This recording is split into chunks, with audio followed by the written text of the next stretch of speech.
ভিডিওর প্রথমে বলবো, আমার ভিডিও যেখান থেকে দেখছো বা দেখছেন তাদেরকে জানাই অসংখ্য ধন্যবাদ। আর সেই সঙ্গে সবাইকে নমস্কার জানিয়ে আমি আমার ভিডিওটা শুরু করছি। এখানে উচ্ছে ভাজা হচ্ছে, পেঁয়াজ দিয়ে পাকা পাকা উচ্ছেগুলো ভাজা হচ্ছে, ভাজা হয়েও গেছে। এরপরে রান্না করব হলো ইলিশ মাছের মাথা দিয়ে বিউলির ডাল। ইলিশ মাছ এনেছিল বেশ 2-3 দিন আগে, তারপরের দিন বিউলির ডাল দিয়ে ইলিশ মাছ করব, আর করা হয়নি। এটা সেটা রান্না লেগেই ছিল। আজকে তাই বিউলির ডাল দিয়ে ইলিশ মাছের মাথা দিয়ে বানাবো। আজকে সময় হয়েছে। বিউলির ডালটা আগে প্রথমে ভালো করে ভেজে নিতে হবে, এমন করে ভাজতে হবে যাতে একটা ভাজা ভাজা সেন্ট বেরোবে। আর খুব লাল লাল করবো না, সেই অবস্থায় নামিয়ে দেবো বিউলির ডাল। বিউলির ডাল আমার ভাজা হয়ে গেছে, ঠিক এরমভাবে ভাজতে হবে। এর মধ্যে আমি যে জিরে বাটাটা দেবো সেটা শুকনো কড়াইয়ে ভেজে রেখে দিয়েছি, যে ডালের মধ্যে জিরে বাটাটা দেবো। এবার মাছটা নুন হলুদ মাখিয়ে ভেজে নেব। মাছের মাথাটা, মাছ মাথা দিয়ে কিন্তু, ইলিশ মাছের মাথা দিয়ে কিন্তু বিউলির ডাল আমার খুব ভালো লাগে, সবারই ভালো লাগে। এবার আমি মাথাগুলো ভেজে নেব।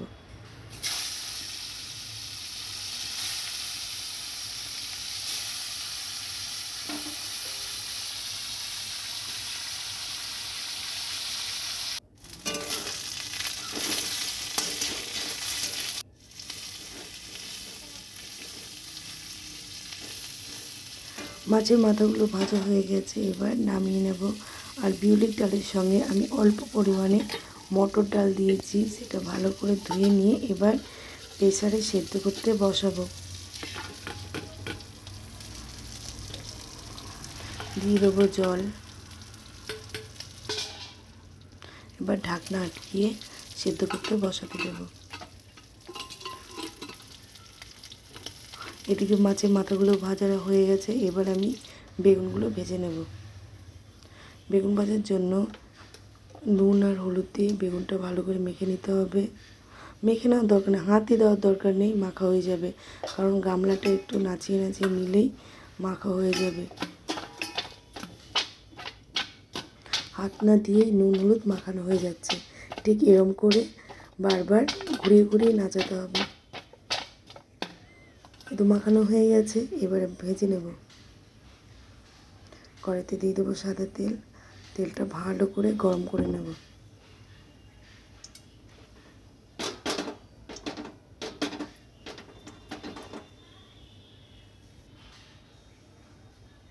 এবার একে একে বেগুনগুলো দিয়ে দেবো।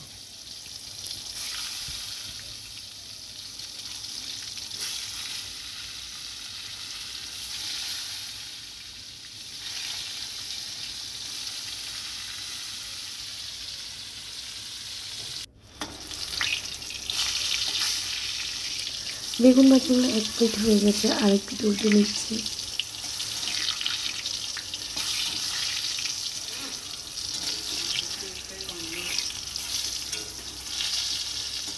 আজকে মাছের মাথা দিয়ে বিউলির ডাল, বেগুন ভাজা, আর হবে হলো সয়াবিনের তরকারি। এই হবে আজকে দুপুরের মেনু। আর উচ্ছে ভাজা তো আগেই হয়ে গেছে। বেগুন ভাজা হয়ে যাওয়ার পর এরপর আমি যে বিউলির ডালটা ফোড়ন দেব। ফোড়ন হিসাবে দিয়েছি হলো শুকনো লঙ্কা, তেজপাতা, তারপর দিয়ে দেবো পাঁচফোড়ন। পাঁচফোড়ন দেওয়ার পর একটু নাড়াচাড়া করে দিয়ে দেবো জিরে বাটা, তারপর হলুদ গুঁড়ো, শুকনো লঙ্কা গুঁড়ো।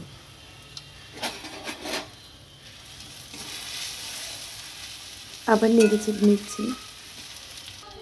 এর মধ্যে দিয়ে দেবো কয়েকটা কাঁচা লঙ্কা, চেরা কাঁচা লঙ্কা। নাড়াচাড়া করে তারপর ডালটা ফোড়ন দিয়ে দেবো।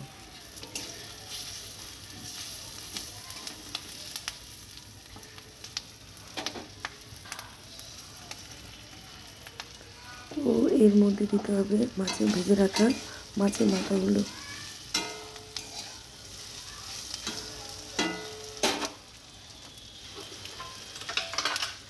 এবার আমি ডালটা, যে বিউলির ডালটা সেদ্ধ হয়েছে, এর মধ্যে ঢেলে দেবো।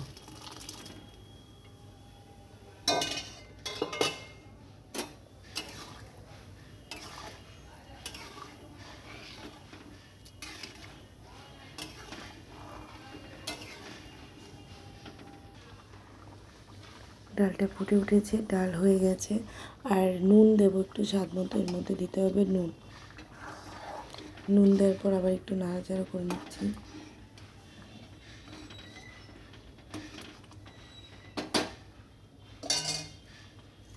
নামানোর আগে আবার একটু দিয়ে দিলাম জিরে বাটা।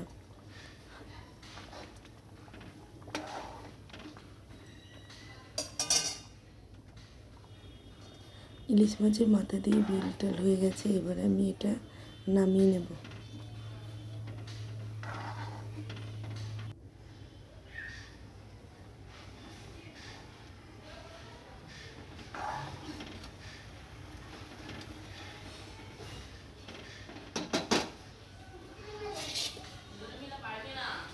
এরপরে করবো হলো সয়াবিনের তরকারি।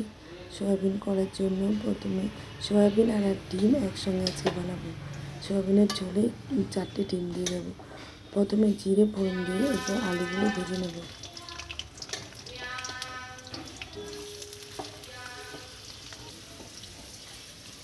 আরেকদিকে যে ডাল হয়ে গেছে এটা আমি গামলায় ঢেলে নিচ্ছি। আমি দুটো ওভেনেই রান্না করি, যেহেতু দুটো ওভেন, দুদিকেই রান্না হয়।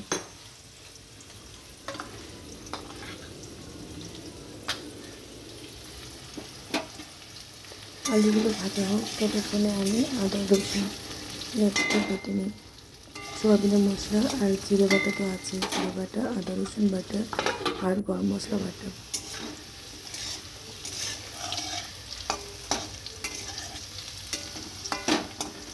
ও এর মধ্যে দিয়েছিলাম পেঁয়াজ, কুচনো পেঁয়াজ।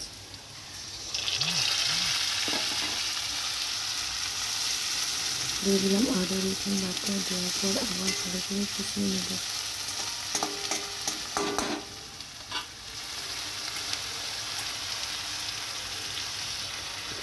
দিয়ে দিলাম জিরে বাটা, লবণ, হলুদ গুঁড়ো আর লঙ্কা গুঁড়ো। লঙ্কা গুঁড়ো দিন আর দিয়ে দেবো হলুদ গুঁড়ো আর দিয়ে দেবো চেরা কাঁচা লঙ্কা।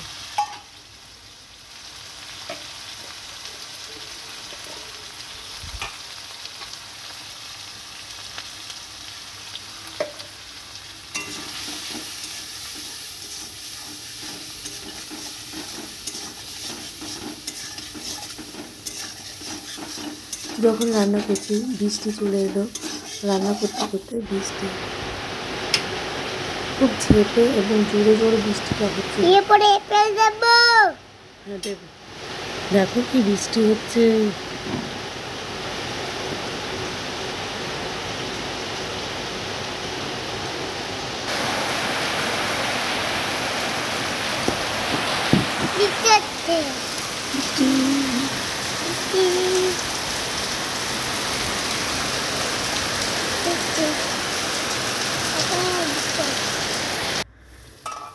বৃষ্টি দেখতে দেখতে এদিকে আমার সয়াবিনের মশলাও কষা হয়ে গেছে। এর মধ্যে আমি এবার সয়াবিনগুলো দিয়ে দেবো।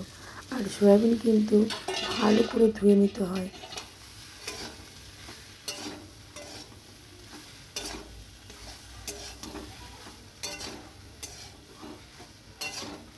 গরম জলে দেওয়ার পর সয়াবিন দিয়ে তোলার পর আবার ঠান্ডা জলে ভালো করে ধুয়ে নিতে হয়। সয়াবিন কষানো হয়ে গেছে, এবার জল দিয়ে দেবো।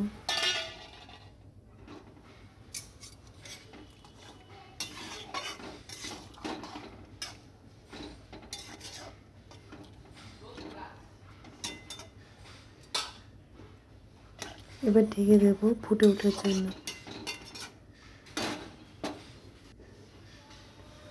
ঝোল ফুটে উঠেছে, এর মধ্যে এবার যে ডিম সেদ্ধ করে ভেজে রেখেছি সেটাও দিয়ে দেবো। আর এটা দিয়ে দিলাম হলো গরম মশলা বাটা। গরম মশলা বাটা দেওয়ার পর আবার নেড়ে চেড়ে নিচ্ছি। এবার আমি ডিমটা দিয়ে দেবো এর মধ্যে। হয়ে গেছে, রান্না বান্না কমপ্লিট। এবার খাবার পালা। বলো। ভিডিওটি শুরু থেকে শেষ পর্যন্ত দেখার জন্য আবারও সবাইকে জানাচ্ছি অসংখ্য ধন্যবাদ।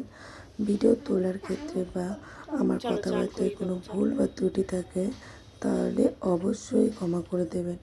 এদিকে আমি দুপুরবেলায় খাবার নিয়ে বসে পড়েছি। আর এটা হলো মাছের মাথা দিয়ে বিউলির ডাল, ইলিশ মাছের মাথা দিয়ে বিউলির ডাল। আর নিয়ে নেব বেগুন ভাজা। এই বেগুন ভাজা আর ডাল দিয়েই খেয়ে নেব। আর সয়াবিনের তরকারি আর লাগবে না, এই দিয়েই খাওয়া হয়ে যাবে। আর ভাতটা আমি অল্প পরিমাণে নিয়েছি, কারণ নীলকে খাওয়াতে নিয়ে নীল একদম খায়নি, যার জন্য ওর ভাতটুকু আমার খেয়ে নিতে হয়েছে। আর আমি অল্প করে ভাত নিয়েছি। এবার বেগুন ভাজা দিয়ে বিউলির ডাল দিয়ে মাখিয়ে খেতে খুব ভালো লাগছে, কি বলবো, মানে এই দিয়ে এক থালা ভাত খাওয়া যাবে। ভিডিওটি আজকের মতো এইটুকু। টাটা, বাই বাই, দেখা হবে নেক্সট ভিডিওতে। ততক্ষণে সবাই ভালো থাকবে আর আমার ভিডিও দেখে যাবে। Tata, bye bye. আর আমি এর মধ্যে একটুখানি সোয়াবিন নিয়ে নিই, মানে শুধু খাবো বলে, মানে ভাত দিয়ে মাখিয়ে খাওয়ার জন্য নয়, শুধু খাওয়ার জন্য আমি সোয়াবিনটা নিয়ে নিলাম। ঠিক আছে, ভিডিওটি আজকের মতো টাটা, বাই বাই।